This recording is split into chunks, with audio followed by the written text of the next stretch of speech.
Good morning. Let's crack UPSC CSE Hindi Unacademy के e learning education platform में आपका स्वागत है। और हम डेली न्यूज एनालिसिस स्टार्ट करने से पहले आपको अनअकैडमी के बारे में बता देते हैं।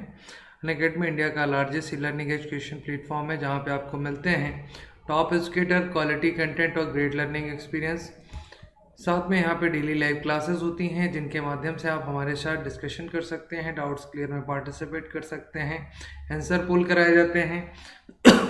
साथ में आपको अपनी परफॉर्मेंस एनालाइज करने का मौका मिलता है। स्ट्रक्चर्ड कोर्स अवेलेबल है।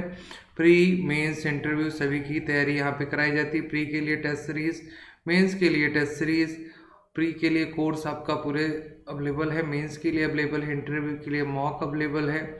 उसके अलावा ऑप्शनल सुविधा भी यहाँ पे मिलती है। ऑप्शनल के लिए आपको टेस्ट सीरीज मिलेगी, साथ में ऐसे की क्लासेस भी आपको मिलेंगी। तो सभी कुछ आपको यहाँ पे मिलेगा। एक बार सब्सक्रिप्शन लेने पे लाइव क्लासेस का आप लाभ ले सकते हैं, रिकॉर्डेड कोर्सेज का लाभ ले सकते हैं। तो ये सब सुविधाएं आपको यहीं पे मिलेगी। अनअकैडमी का ई लर्निंग ऐप आप Google play store, Apple play store से डाउनलोड कर सकते हैं। ये हमारा टेलीग्राम लिंक है जहाँ पे डेली क्लासेस की पीडीएफ आपको मिलती है। ये प्रोफाइल लिंक है जहाँ पे आपको स्पेशल क्लासेस का लाभ मिलता है। ये special classes current affairs base से स्टार्ट की गई हैं। हमारा मूल उद्देश्य है कि मेंस एग्जाम से पहले आपको ज़्यादा से ज़्यादा current based question answer writing practice कराई जाए। करंट से आने वाले जो क्वेश्चन हैं आपके एग्जाम में, मेंस में, उनकी प्रैक्टिस कराना हमारा मूल उद्देश्य है। इसीलिए हमने ये कोर्स स्टार्ट किया है। यहाँ पे हमारे साथ 100+ एजुकेटर्स काम करते हैं जो अलग अलग हैं और हाईली एक्सपीरियंस हैं अलग अलग फील्ड में, जैसे Sudarshan Gurjar geography, Mrinal Patel economics, Roman Saini polity. तो ऐसे बहुत बढ़िया टीम यहाँ पे काम करती है जो हर वर्ष बहुत सारे बच्चों के सिलेक्शन में मदद करती रही है। 15,000+ कोर्सेज अवेलेबल हैं, जिसमें basic NCERTs, optional courses, current affairs, साथ में आंसर राइटिंग जो कि सबसे ज़्यादा जरूरी है, प्रैक्टिस स्ट्रेटजी बेस्ड क्लासेस। तो सभी कुछ आपको यहाँ पे मिलेगा। प्लस 2 प्रकार के प्लान है, प्लस आइकॉनिक, प्लस में live classes, test series, unlimited practice, structure scheduled है। इसकी 1 साल की जो फीस है वो है 49,500। कोड यूज करने के बाद VIJY01 ये फीस हो जाएगी 44,550। 2 साल की जो फीस है 72,000 है, कोड यूज करने के बाद 64,800।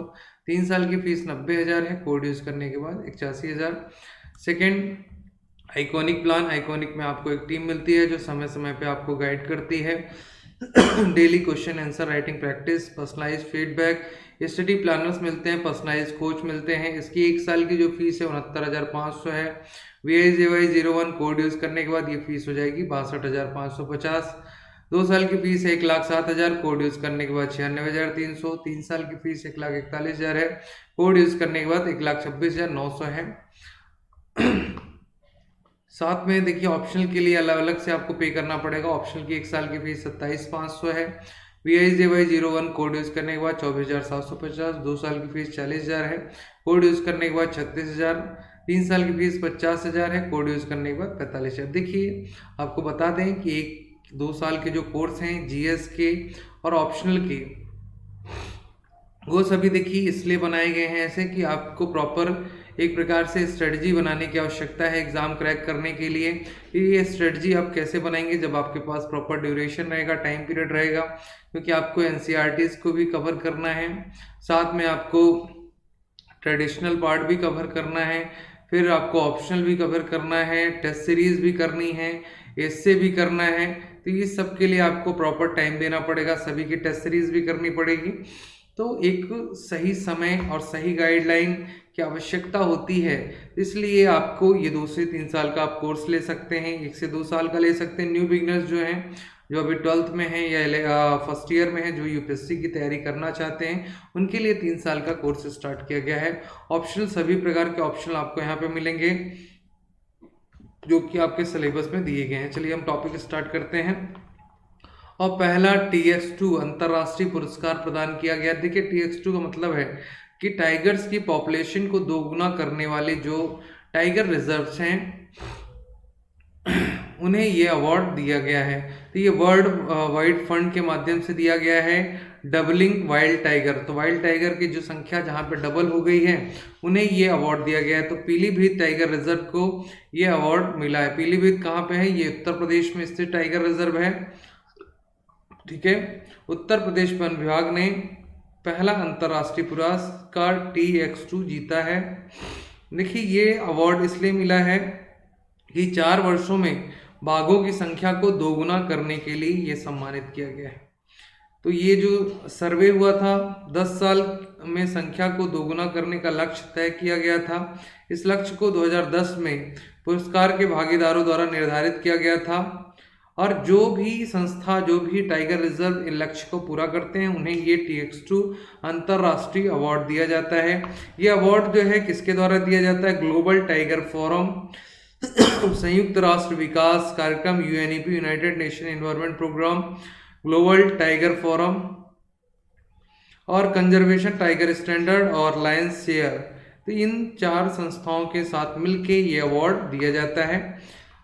तो ये अभी टाइगर के अवार्ड किसको मिला है? पीलीभीत टाइगर रिजर्व को दिया गया है, क्योंकि बाघ संरक्षण प्राधिकरण के द्वारा 2018 में आयोजित टाइगर जनगणना के आधार पर ये चुना गया था। तो अवार्ड इसे अभी दिया गया है, इसलिए न्यूज़ में था, तो आपको याद रखना है। उसके अलावा भारत के अलावा जो है 13 अन्य टाइगर रेंज हैं पूरे विश्व में। तो वो 13 अन्य क्षेत्रों में ये टाइगर्स पाए जाते हैं। देशों में कोई भी देश 10 साल के भीतर बाघों की आबादी को दोगुना करने में सफल नहीं रहा है। तो ये जो अचीवमेंट मिला है ये मिला है भारत के पीलीभीत टाइगर रिजर्व को। ठीक है, तो ये याद रखना है। इसने क्या किया? इसने 4 साल में ही ये अचीवमेंट प्राप्त कर लिया है। जनगणना के अनुसार रिजर्व में 54 बाघ हैं, जबकि 4 साल की छोटी अवधि में 40 बाघ बढ़ गए हैं। तो एक प्रकार से ये पॉपुलेशन जो है दुगनी हो गई है, इसलिए ये अवार्ड मिला है। अब बात करते हैं 13 टाइगर रेंजों की पूरे विश्व में।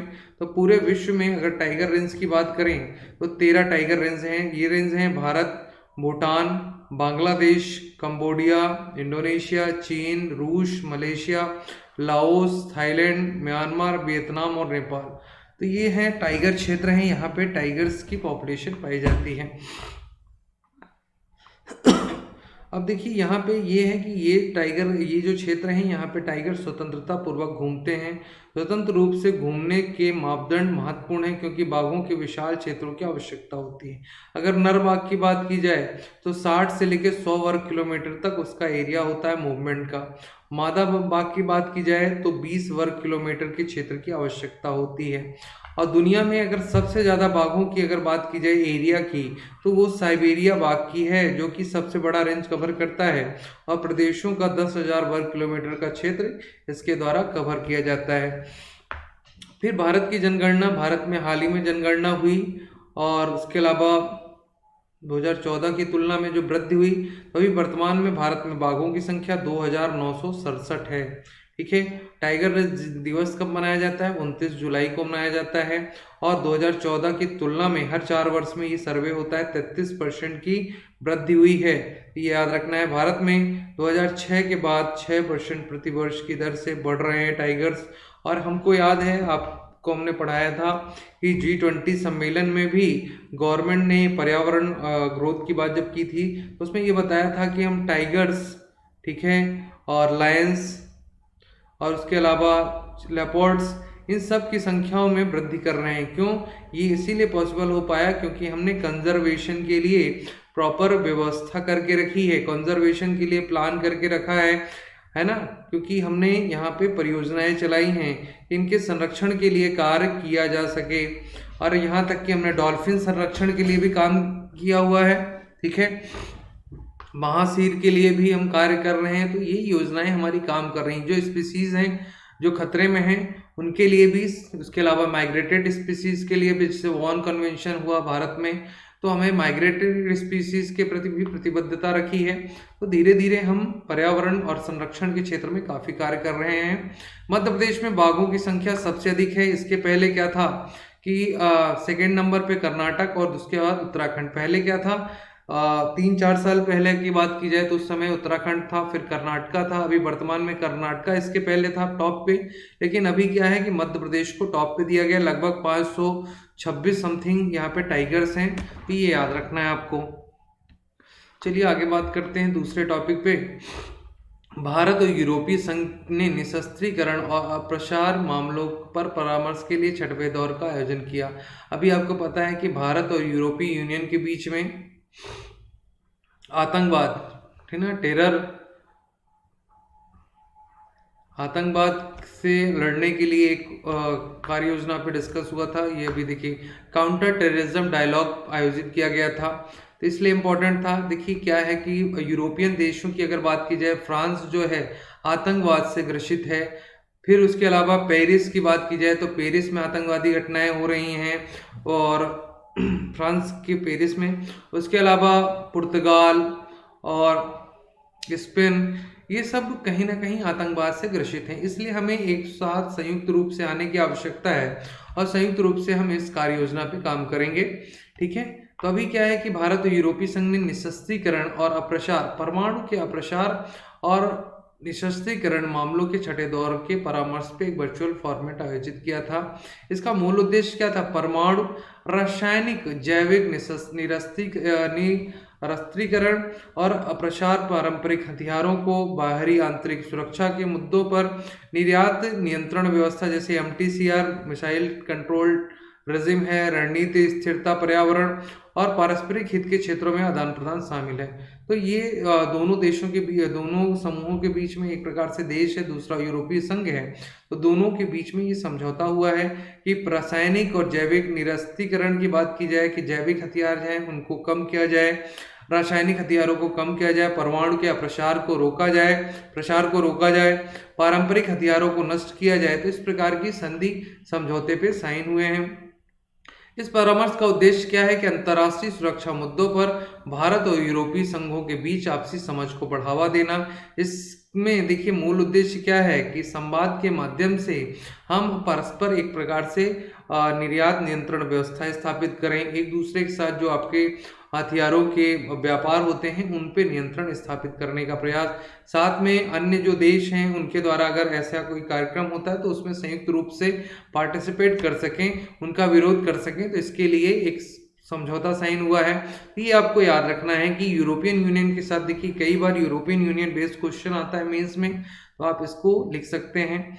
फिर 19 नवंबर 2020 को भारत और यूरोपीय संघ ने काउंटर टेररिज्म डायलॉग आयोजित की थी। इस बातचीत के दौरान रणनीतिक भागीदारों ने सभी रूपों से आतंकवाद की निंदा की गई, क्योंकि यूरोपियन यूनियन जो है वो बहुत ही काफ़ी दिनों से आतंकवाद से प्रभावित है। और वहाँ पे देखिए समस्या क्या हो रही कि फ्रांस के जो राष्ट्रपति हैं मैक्रोन, उनकी काफ़ी निंदा हो रही है, उनके ऊपर ये आरोप लगाया जा रहा है, जैसे तुर्की के जो एर्दोगन हैं वो आरोप लगा रहे हैं कि वो एक प्रकार से मुस्लिमों के खिलाफ पूरी तरह से एक्शन ले रहे हैं, वो बायस्ड हो चुके हैं, ठीक है, मुस्लिमोफोबिया से ग्रसित हैं। तो इस प्रकार की आरोप उनके ऊपर लगाए जा रहे हैं। तो इस तरह की चीज़ें कहीं ना कहीं एक प्रकार से यूरोपियन यूनियन के लिए खतरा है। फिर भारत में यूरोपीय संघ जल्द ही मुक्त व्यापार समझौते पे एक प्रकार से समापन करने वाले, जो उन दोनों के बीच में मुक्त व्यापार था। देखिए मूल उद्देश्य क्या है, यूरोपीय संघ ने हरित ऊर्जा के क्षेत्र में भारत में निवेश बढ़ाने पे जोर दे रहा है। हरित ऊर्जा की हम बात करें तो भारत का जो लक्ष्य है तो 2022 तक 175 गीगावाट की ऊर्जा है। फिर आगे 2035 तक 400 गीगावाट का लक्ष्य है भारत का। तो ये नवीकरणीय ऊर्जा स्रोतों से ही पॉसिबल होगा।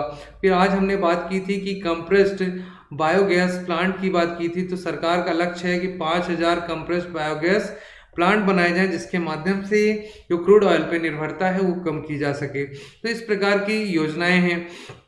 साथ में यूएस और भारत मिलकर यूएस मैत्री जैसे काम कर रहे हैं, जो कि एक प्रकार से ग्रीन हाउस एनर्जी के लिए काम कर रहे हैं। अब यूरोपियन यूनियन के साथ मिलकर भी भारत जो है हरित ऊर्जा के क्षेत्र में निवेश बढ़ाने पर जोर दे रहा है।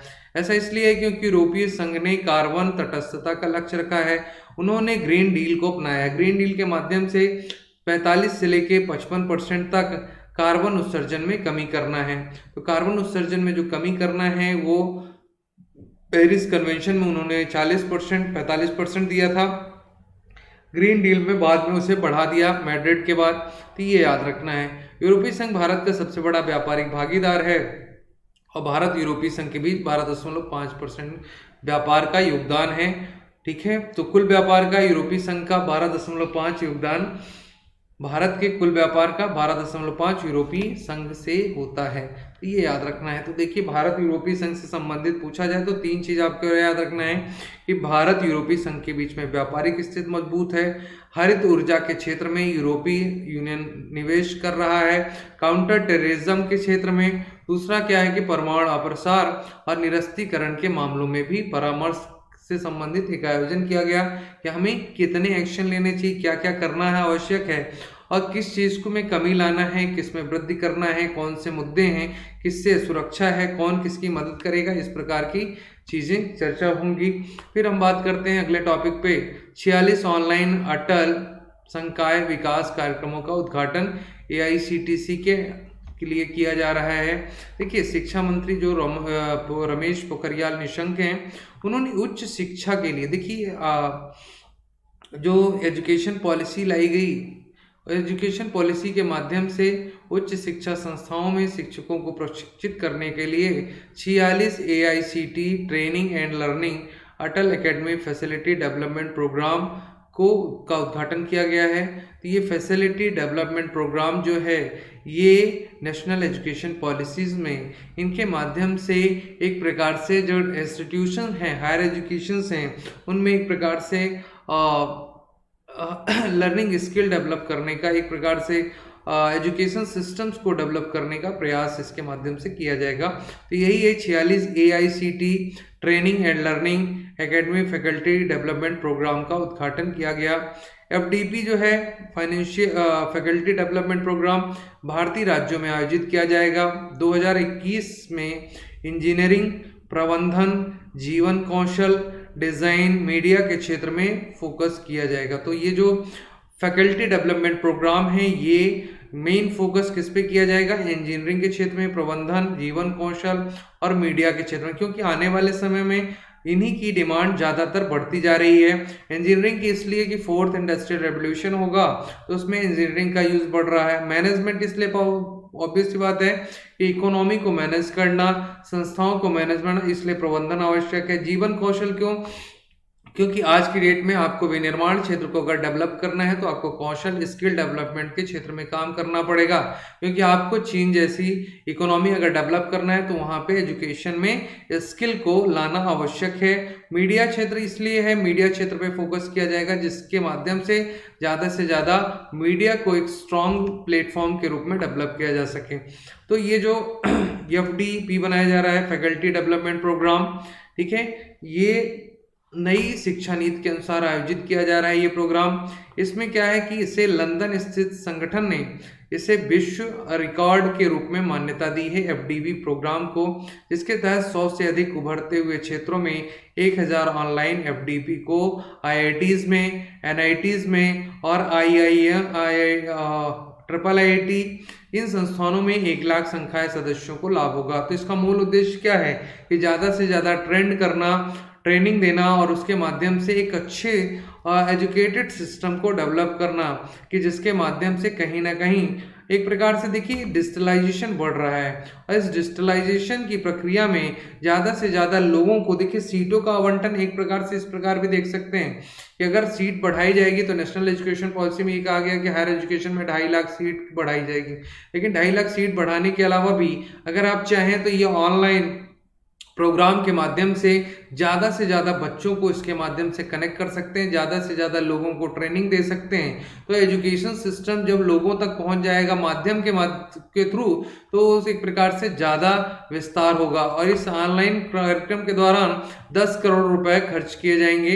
ये लक्ष्य है गवर्नमेंट का। फिर AICTC की बात करें तो all India council for technical education है, जिसकी स्थापना 1945 में की गई। इसका मुख्यालय नई दिल्ली में है और ये टेक्निकल क्षेत्र में काम करता है। अंतर्राष्ट्रीय जो तकनीकी शिक्षा परिषद है, ये एक प्रकार से टेक्निकल जो इंस्टीट्यूशन है उनको सर्टिफिकेट, संवैधानिक दर्जा देने का काम करता है। इसे एक प्रकार से 1987 में अधिनियम के द्वारा संवैधानिक दर्जा भी दिया गया और ये टेक्निकल इंस्टीट्यूशंस को एक प्रकार से सर्टिफाइड करता है।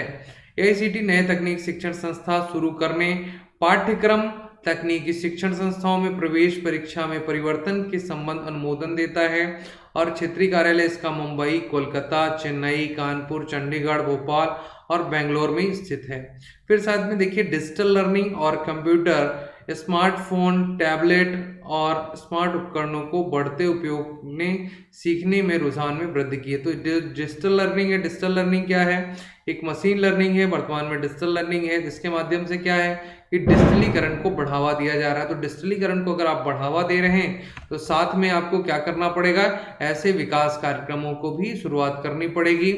चलिए आगे बात करते हैं। देखिए कोरोना की समीक्षा के लिए अभी मुख्यमंत्रियों की एक समीक्षा बैठक बुलाई गई, जिसकी अध्यक्षता किसने की? भारत के प्रधानमंत्री नरेंद्र मोदी ने। देश में कोरोना वायरस की स्थिति देखिए क्या है कि भले ही परसेंटेज घटता जा रहा है, रिकवरी रेट आपका ज़्यादा है, लेकिन वर्तमान में क्या है कि अब फिर से, जैसे यूरोप की बात करें आप, तो यूरोप में फिर से कोविड का जो प्रसार है वो तेजी से बढ़ता जा रहा है। और भारत में अगर बात करें तो भारत में भी दिल्ली जैसे क्षेत्रों में ये प्रसार जो है एक तरह से बढ़ रहा है। रोग 8,000 9,000 लोग निकल रहे हैं दिल्ली से। तो ऐसी स्थिति में राज्यों और केंद्र शासित प्रदेशों के मुख्यमंत्रियों की बैठक बुलाई गई, समीक्षा की गई कि आखिर वर्तमान में स्थिति क्या है। ठीक है, वीडियो कॉन्फ्रेंसिंग के माध्यम से कनेक्ट किया गया और इसमें देखिए अमित शाह, केंद्रीय मंत्री हर्षवर्धन, ये सभी शामिल रहे। ठीक है, प्रधानमंत्री ने इससे पहले पिछले शुक्रवार को एक टीका विकसित करने और इसे जन जन तक पहुंचाने की भारत की रणनीति पर शीर्ष अधिकारियों के साथ बैठक की थी। और हमारा लक्ष्य है कि एक प्रकार से पूरे विश्व में टीकाकरण को पहुंचाया जाए, क्योंकि आपको पता है कि आज एक सप्ताह जो चल रहा है फार्मास्यूटिकल वीक है, और टीकाकरण की बात की जाए तो पूरे विश्व के उत्पादन के टीकाकरण में 50% योगदान कौन देता है? भारत देता है। ठीक है, तो भारत में संभावनाएं हैं। फर्क ये है कि जेनरिक दवाइयों की अगर आप बात करें तो जेनरिक मेडिसिन का सबसे बड़ा उत्पादनकर्ता भारत है। तो ऐसी स्थिति में इस पे फोकस। फिर देखिए भारत ने परीक्षण के तहत 3 कोविड टीके हैं, वे स्पुतनिक V5 रूसी वैक्सीन है।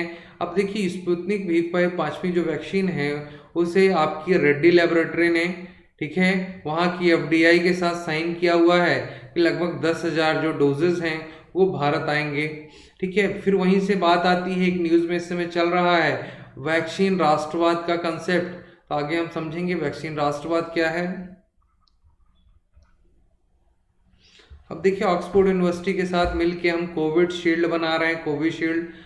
उसके अलावा कोवैक्सीन को भारतीय चिकित्सा अनुसंधान परिषद और भारत बायोटेक द्वारा संयुक्त रूप से विकसित किया जा रहा है। तो देखिए कोविशील्ड और कोवैक्सीन ये दोनों ही विकसित किए जा रहे हैं। उसके अलावा कोवैक्स की बात करें तो भारत का गैवी अलायंस भी कोवैक्स सुविधा का एक हिस्सा है। इसकी सुविधा का उद्देश्य सभी देशों को कोविड-19 टीके को उपलब्ध कराना। तो केवल भारत अपने विषय में नहीं बल्कि ग्लोबल के विषय में सोच रहा है। देखिए ये आने के बाद क्या होगा, टीका राष्ट्रवाद का जो कंसेप्ट है उसे रोका जा सकता है।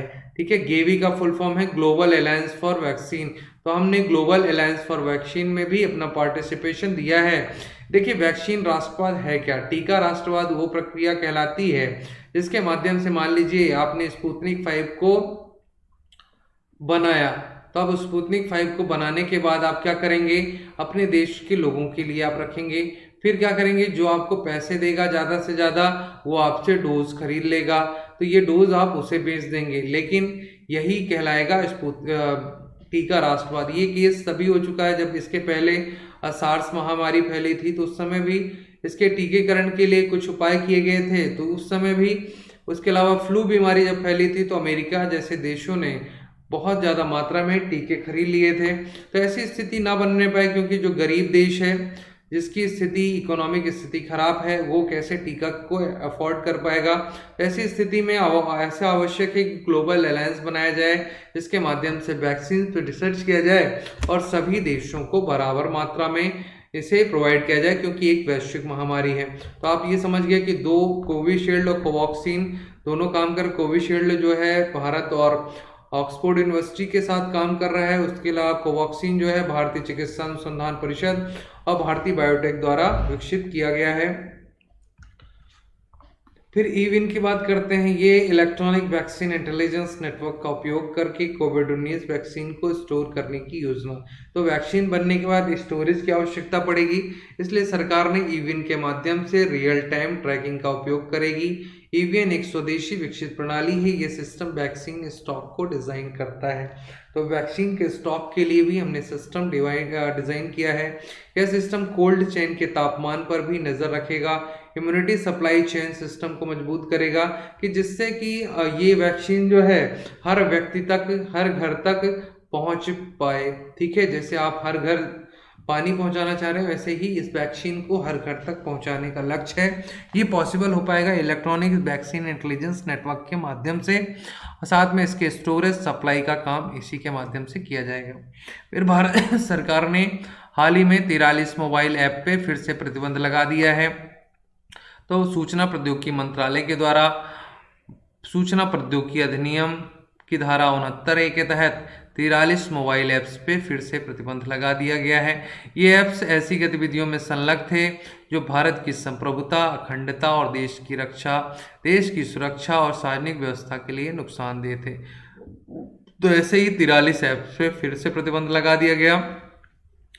तो मंत्रालय ने भारतीय साइबर अपराध समन्वय केंद्र, आपको पता है भारत में सर्ट इन काम करता है, सर्ट इन, ठीक है। सर्ट इन का मतलब है साइबर इमरजेंसी रिस्पांस टीम।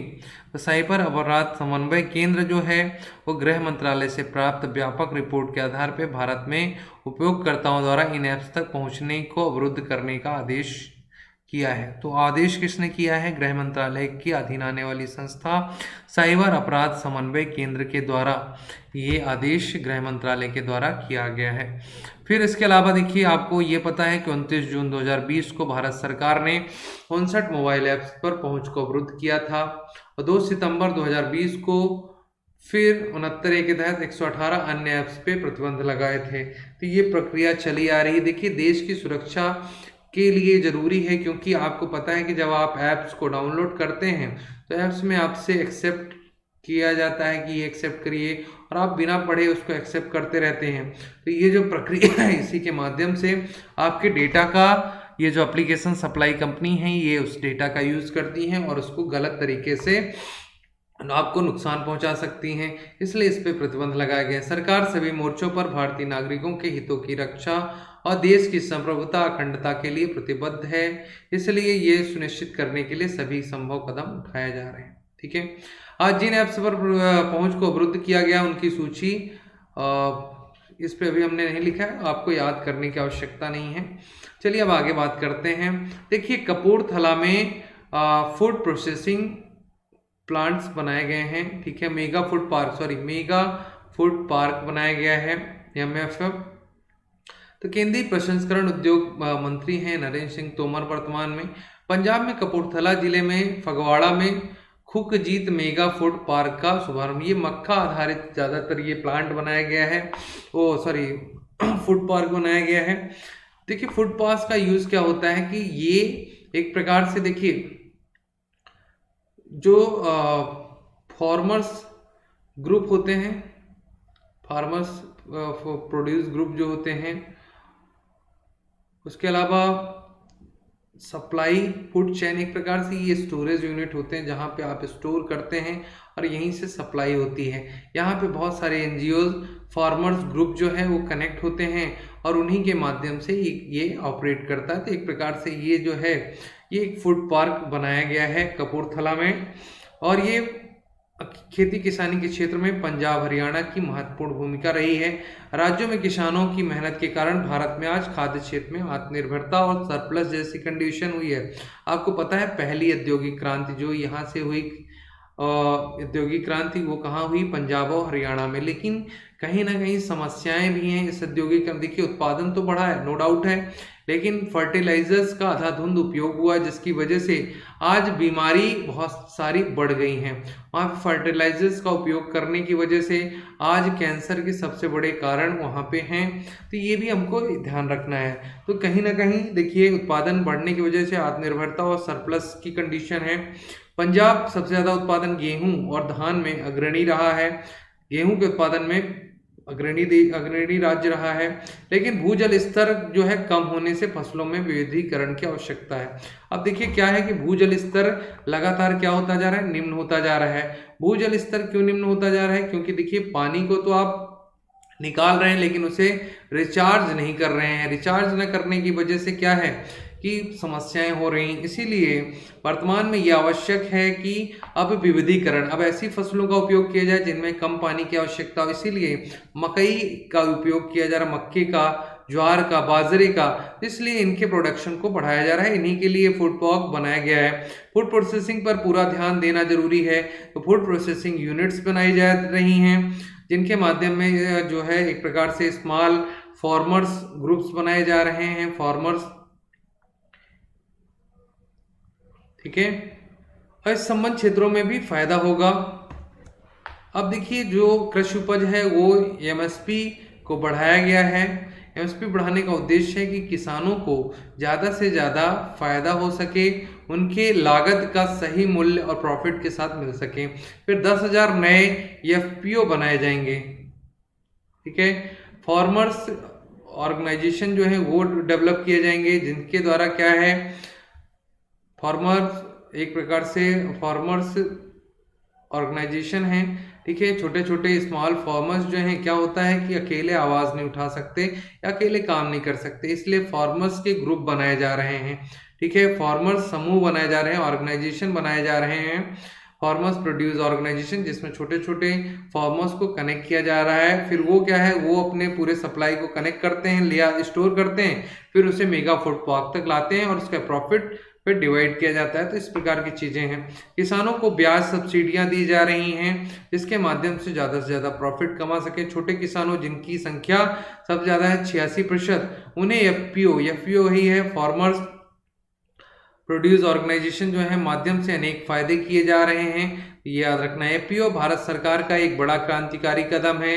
आत्मनिर्भर भारत अभियान में पैकेज के अंतर्गत 1 लाख करोड़ रुपए की कृषि इंफ्रास्ट्रक्चर फंड में स्वीकृति देना प्रारंभ किया गया। तो आत्मनिर्भर भारत के तहत देखिए 1 लाख करोड़ आवंटित किया गया था, जिसमें 10,000 करोड़ जो है फूड प्रोसेसिंग के विकास के लिए आवश्यक है। और गवर्नमेंट फूड प्रोसेसिंग पे इसलिए ध्यान दे रही कि देखिए कोई भी फूड है उसकी प्रोसेसिंग करने के बाद अगर आप उसे पैकेजिंग करते हैं और फिर मार्केट में सप्लाई करते हैं तो उसकी आपको 2 गुना ज़्यादा वैल्यू मिल सकती है, माने मैक्सिमम प्रॉफिट आपको होगा। और भारत में अगर प्रोसेसिंग की बात की जाए तो लगभग 2 से 3% ही प्रोसेसिंग होता है, ठीक है। फलों की बात की जाए, सब्जियों की बात की जाए तो माने बहुत कम अमाउंट में प्रोसेसिंग की चीज़ें होती हैं, इसलिए प्रोसेसिंग यूनिट्स बनाए जाएंगे। रोजगार के देखिए इससे क्या होगा, रोजगार के अवसर सृजित होंगे और जो बेरोजगारी की स्थिति है वर्तमान में, और जैसे कि प्रचंड बेरोजगारी की जो समस्या है किसानों की, एग्रीकल्चर में लगे हुए हैं, ठीक है, आय से ज़्यादा लोग लगे हुए हैं, तो एक प्रकार से प्रचंड बेरोजगारी पैदा हो रही है। तो ऐसी स्थिति के निराकरण के लिए ऐसे प्रोसेसिंग यूनिट्स बनाए जाएं। 37 मेगा फूड पार्कों को केंद्र सरकार द्वारा मंजूरी दी गई है, जिनमें 20 को पूर्व में प्रारंभ कर चुका है। तो ये एक नया फूड प्रोसेसिंग पार्क स्थापित किया गया है। अब चलिए बात करते हैं अगला, वर्चुअल रूप से शुरू किया गया 10वां राष्ट्रीय विज्ञान फिल्म महोत्सव। तो ये 10वां विज्ञान महोत्सव जो स्टार्ट किया गया है, तो देखिए विज्ञान महोत्सव आप नाम से समझ रहे हैं, फिल्म और विज्ञान, तो फिल्म के माध्यम से विज्ञान को बढ़ावा देना, साइंस को बढ़ावा देना, ये मूल उद्देश्य है।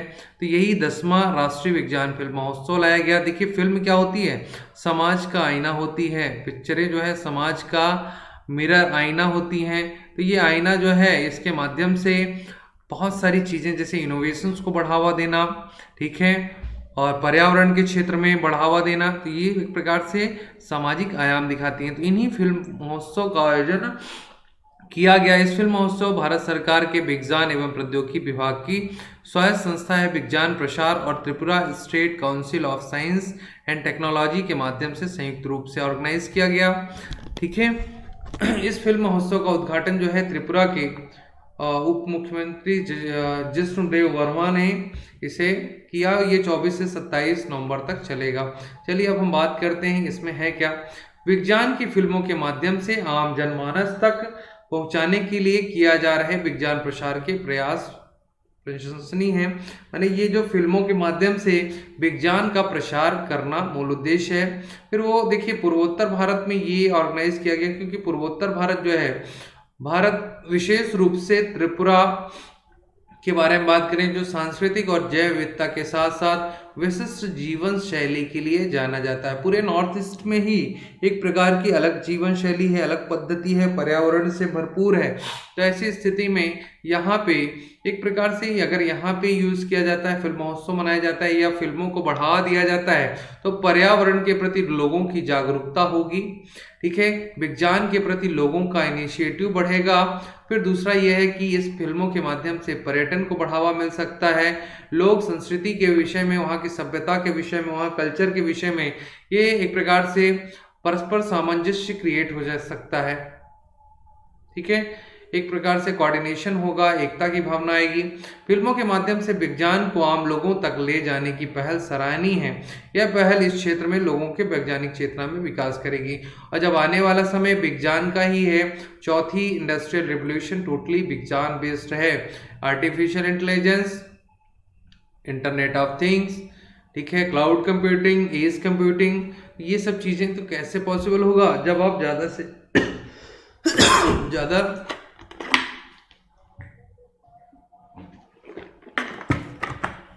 लोगों तक विज्ञान की पहुंच होगी। अब देखिए क्या है कि कोविड-19 की वजह से अवसर भी मिला है कि ऑनलाइन आयोजन किए जाएंगे, लोगों में एक प्रकार से व्यापक जन समुदाय तक कनेक्टिविटी की जाए और बड़े पैमाने पे लोगों को विज्ञान के साथ जोड़ा जाए, विज्ञान में एक रुचि पैदा की जाए। फिर देखिए भौगोलिक इससे नॉर्थ ईस्ट की बात की जाए, नॉर्थ ईस्ट में जैव विविधता और जीवन शैली के कारण त्रिपुरा समेत संपूर्ण पूर्वोत्तर भारतीय युवाओं सांस्कृतिक समुदायों के लिए वैज्ञानिक दृष्टिकोण के विकास के उद्देश्य से बनाई जाने वाली फिल्मों के निर्माण का एक प्रमुख केंद्र है। तो ये जो पूर्वोत्तर है, यहाँ पे विज्ञान से संबंधित फिल्में और पर्यावरण जैव विविधता से संबंधित विविधता है, तो उससे संबंधित फिल्मों के माध्यम से ज़्यादा जागरूकता फैलाई जाएगी। ठीक है, और इसके माध्यम से एक फिल्म इंडस्ट्री भी डेवलप हो सकती है। तो इस प्रकार की कार्य योजनाएं, इसीलिए नॉर्थ ईस्ट को सेलेक्ट किया गया। तो ये आप मेंस में इन पॉइंट्स को लिख सकते हैं कि देखिए कोई भी फिल्म, देखिए की पॉइंट समझने की आवश्यकता है कि फिल्म महोत्सव मनाना और फिल्म के लिए कोई रेवेन्यू अगर होता है तो देखिए एक प्रकार से वहाँ का आर्थिक विकास होता है। अगर कहीं पे आप फिल्म बनाई जाए, जैसे मान लीजिए भोपाल की बात करें तो भोपाल में बहुत सारी मूवियाँ बनाई गई बॉलीवुड की, जैसे प्रभात झा ने काफ़ी मूवियाँ बनाई। तो एक प्रकार से भोपाल के क्षेत्रों में कहीं ना कहीं एक थिएटर्स को जो है उसको बढ़ावा मिलेगा। थिएटर्स के बढ़ावा के साथ सांस्कृतिक चेंज आएगा, फिर उसके अलावा इकोनॉमिकल चेंज आएगा, बहुत सारी छोटी छोटी मूवियाँ और बनेंगी। तो एक प्रकार से अच्छा, एक प्रकार से एक व्यापारिक स्थल डेवलप होगा, एक पर्यटन स्थल डेवलप होगा। तो इस प्रकार की चीज़ें कहीं ना कहीं बढ़ावा देंगी। फिर फिल्म महोत्सव के इस साल विभिन्न में लगभग 372 फिल्मों को प्रविष्ट किया गया, जिसमें 115 फिल्मों को चुना गया है, ऑनलाइन विज्ञान फिल्म महोत्सव के दौरान प्रदर्शित किया जाएगा। ये अलग अलग लैंग्वेज में है, हिंदी, अंग्रेजी, तो लगभग जितनी भी भाषाएं में फिल्में बनी जाती हैं भारत में, उन सभी में ये उपलब्ध हैं। ये फिल्में विज्ञान, प्रौद्योगिकी, नवाचार, ऊर्जा, पर्यावरण, जल प्रबंधन, स्वास्थ्य, औषधि, बायोग्राफी, कृषि, परंपरागत ज्ञान, विज्ञान के इतिहास। तो देखिए इन फिल्मों के माध्यम से जो एक प्रकार से पूरी समाज के आईने को समझा जा सकता है, क्योंकि फिल्म में वो कमियों को बताया जाएगा, उस पॉजिटिव पक्ष को बताया जाएगा जो समाज में व्याप्त है।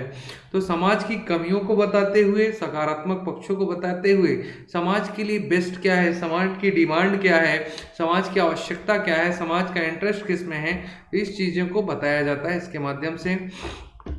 फिर केंद्रीय मंत्री तोमर ने सहकार प्रज्ञा का अनावरण किया। यह सहकार प्रज्ञा क्या है? देखिए, किसान कल्याण मंत्रालय के द्वारा सहकार प्रज्ञा लाई गई। सहकार प्रज्ञा का मतलब है सहकारिता को बढ़ावा देना, कोऑपरेटिव को बढ़ावा देना। ठीक है, सहकार मित्र भी बनाया है उन्होंने, उसके अलावा सहकार केंद्र भी बनाए गए। तो अब सहकार प्रज्ञा को लाया गया, इसमें 45 नए ट्रेनिंग मॉड्यूल्स बनाए जाएंगे, जिससे राष्ट्रीय सहकारी विकास निगम NCDC, नेशनल कोऑपरेटिव डेवलपमेंट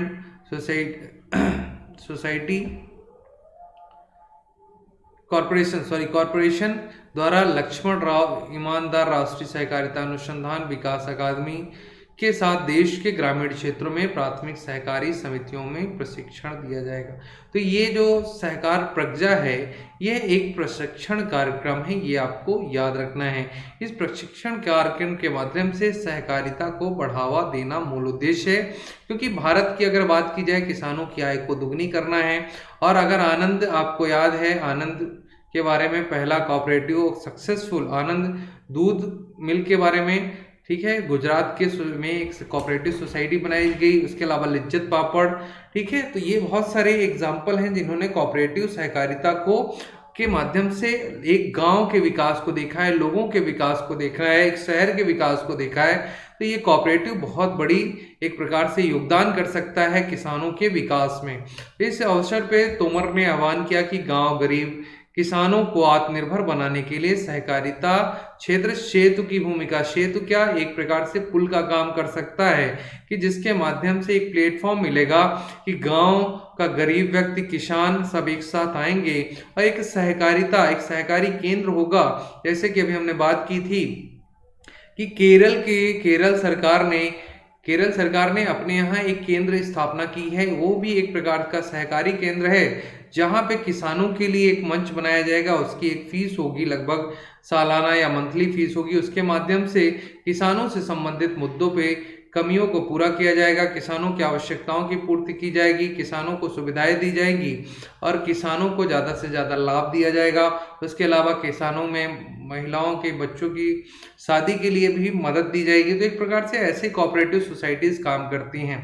तो कोऑपरेटिव सोसाइटी का मूल उद्देश्य है कि किसान की हर प्रकार से मदद करना, साथ में किसानों के लिए पेंशन, दुनिया भर की चीज़ें इसमें स्टार्ट की जा सकती हैं। कोऑपरेटिव एक दूसरे की मदद से, सरकार भी इसमें मदद करती है। इस प्रकार सहकार प्रज्ञा स्टार्ट किया गया है, जिससे ज़्यादा से ज़्यादा ट्रेनिंग दी जा सके और जो युवा हैं उन्हें एक प्रकार से सहकार मित्र भी इसीलिए था कि एंटरप्रेन्योरशिप को बढ़ाया जा सके। तो युवाओं को ट्रेनिंग देने के लिए सहकार प्रज्ञा का लाया गया है। वर्तमान आवश्यकता के अनुसार बहुत बड़ा क्षेत्र है जिसकी व्यापकता है। देश को सशक्त बनाने के लिए सहकारिता का भाव समाज में रहना अत्यंत आवश्यक है। उसके अलावा भी देखिए, सहकारिता का भाव इसलिए आवश्यक है कि अगर कोई भी कार्य करते हैं, एक नैतिक जिम्मेदारी है समाज में रहने के लिए आपकी, कि आपको सहकारिता का पालन करना चाहिए। अगर कोई व्यक्ति को आवश्यकता है तो आप उसकी मदद कर सकते हैं। तो ये एक मदद का जो प्रक्रिया, यही सहकारिता है, ठीक है। समाज में सहकार का भाव होने पर सहकारिता अपने आप ही मजबूत हो जाएगी। प्रशिक्षण कार्यक्रम की जरूरत इसलिए पड़ती है कि जिससे समाज के सहकार का भावना और मजबूत किया जा सकते हो। इसके माध्यम से प्रशिक्षण इसीलिए दिया जा रहा है, ठीक है। सरकार की कोशिश है कि एक साल में कम से कम 5,000 लोगों को सहकारिता का प्रशिक्षण दिया जा सके, जिससे ज़्यादा किसानों की मदद की जा सके, उन्हें यूनाइट किया जा सके, मजदूरों को यूनाइट किया जा सके और उनकी एक प्रकार से मदद की जाए एक दूसरे के मदद से, ठीक है। तो यही सहकारिता है। फिर ग्रामीण कृषि क्षेत्र में अधिकाधिक काम हो, ठीक है। बजट का ज़्यादा से ज़्यादा आवंटन सहकारिता के क्षेत्र में हो, ठीक है। जीवन स्तर में बदलाव आए और एक प्रकार से जो बैंक हैं, कोऑपरेटिव बैंक हैं, ये भी सहकारिता का ही एग्जाम्पल है। ये सहकारिता के माध्यम से ही काम करते हैं कि आपसे पैसे ले लिए, किसी दूसरे को दे दिए, फिर उसने जब वापस किया तो फिर आपको आवश्यकता तो आप ले लो। इस प्रकार से ये सहकारिता काम करती है, ठीक है। तो ऐसे ही फसलों की बात की जाए तो आपसे मान लीजिए गेहूं ले लिया और आपको इसके पास चावल है तो आपको चावल दे दिया। तो इस प्रकार के जो सहचर्य का नियम था, तो अब समूह में अगर सहचर्य का नियम होता है तो वो कहलाती है सहकारिता, ठीक है। कोविड संकट के दौरान जहां पूरी अर्थव्यवस्था चरमरा गई, वहीं ग्रामीण और कृषि क्षेत्र की अर्थव्यवस्था ने पूरे देश को एक प्रकार से ताकत दिया, ठीक है। इसलिए आवश्यक है कि सहकारिता को बढ़ाया जाए। कृषि क्षेत्र में गांव गरीब, ये हमारे देश की रीढ़ है, इसलिए जितना आवश्यक हो उतना सशक्त किया जाए और सरकार का लक्ष्य है कि किसानों को दोगुना, एक प्रकार से किसानों की आय दोगुनी करनी है। फिर उसके अलावा क्या किया जाए, सहकारिता को बढ़ावा देने के लिए विकेंद्रीकृत जो टीम है, सरपंच पंचायत सचिव, रोजगार सहायक, आशा कार्यकर्ता, आंगनवाड़ी कार्यकर्ता, स्व सहायता समूह, इन सबको आपको एक साथ लाना पड़ेगा, क्योंकि इन्होंने कोविड के समय भी सरकार की योजनाओं, सरकार की राहत बचाव कार्य काफी जनता तक पहुंचाया है, जो कि एक सहकारिता का ही एग्जाम्पल है। तो इस प्रकार से हम इनका यूज कर सकते हैं। अगर सहकारी पे बेस्ड मेंस में कोई क्वेश्चन आता है तो आप इस तरीके से इसको लिख सकते हैं। ठीक है, चलिए अब हम अपनी क्लास को यहीं फिनिश करते हैं।